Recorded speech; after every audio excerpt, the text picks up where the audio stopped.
শ্মশান হবে শেষ বিছানা, রব ঘুমাই খাঁচা পরে রবি পাখি যাবে পালিয়ে।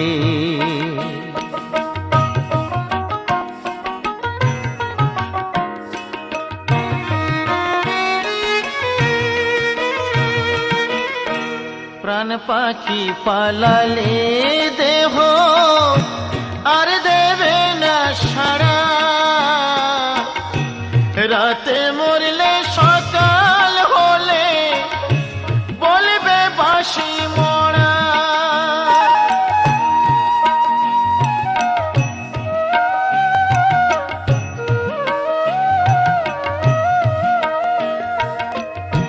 প্রাণ পাখি পালালে